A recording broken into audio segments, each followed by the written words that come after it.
joining us now is Conservative MP and former Defence Minister Tobias Ellwood. Some dulcet tones there, welcoming you onto the programme. But sadly, I'm not going to start off on a positive note. Let's talk about the threats of AI. Listening to various people from the cyber world, you would think that this is, as Elon Musk says, one of the greatest risks to humanity. It strikes me that in Silicon Valley, when it came to social media and the internet, the sort of move fast and break things agenda has left us with enough complexities. There's social divisions, mental health crises, traffickers using TikTok, drug dealers selling wares on Instagram. I mean, if we can't deal with social media, what hope have we got in managing to regulate AI?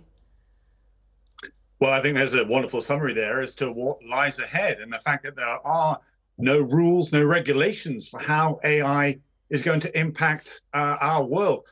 Real well done to the Prime Minister for organising this. It's on a bigger scale. I'm just pleased to see Britain using its soft power, its convening power to bring nations together. This is what traditionally we've done in the past as a force for good on the international stage. And there's nothing bigger than the prospect of AI and the fast-changing world that we now see.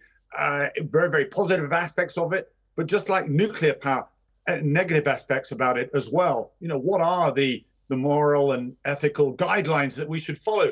Which organization is best to police our new digital world? And indeed, what penalties might be imposed for anybody that breaches those rules? These are the big, big questions that won't get answered the next couple of days, but certainly need to be posed given how what risks AI does pose to mankind over the next few decades. Tobias, Elon Musk there, echoing exactly what the King Charles said in his speech. You know, the problem here, the conundrum, something we've never faced before, is we've created something that is more intelligent than us. As Elon Musk put it, this AI, artificial intelligence, the bots or whatever you're going to call them, are going to be smarter. They already are smarter than the smartest person who ever lived. Now, so we are going into serious uncharted territory. I'm not normally a fan of regulation or too much regulation, but we clearly need international regulation here. What should we do to monitor this rise of AI? The first question is just simply to recognize the risks that are involved. There's absolute positives. You began by introducing a wonderful new or old Beatles song. That's a benefit that we can gain from AI. But ultimately, in the area that I follow most, that of security and defense, AI is that ultimate military force multiplier, able to reshape the rules of war. If you think of all the decisions that are made during conflict, if you allocate all that decision-making responsibility to one mainframe, then you're going to get to your solutions much, much faster. You'll be able to implement and task assets which are autonomous, far swifter as well. And that is the dangers that we pose.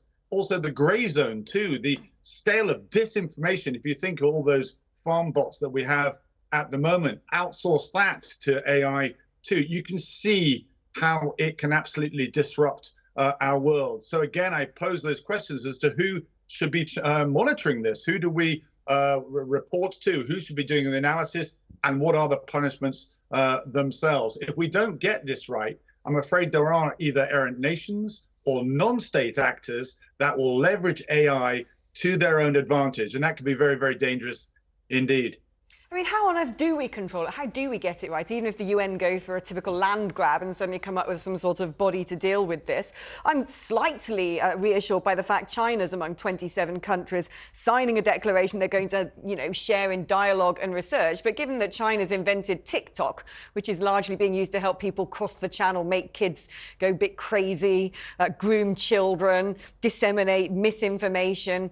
I mean, they're hardly a trusted trader, are they, when it comes to such declarations?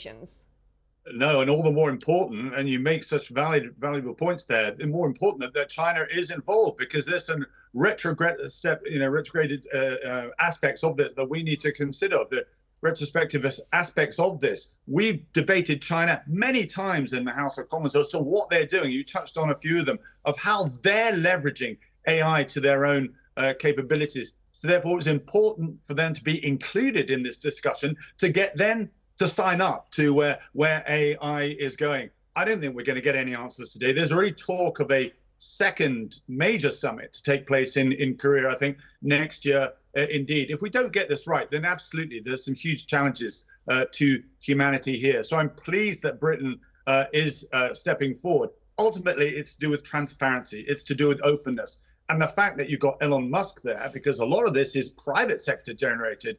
A good example of how slow legislation is. We've just had the Online Harms Act go through and complete its stages of Parliament.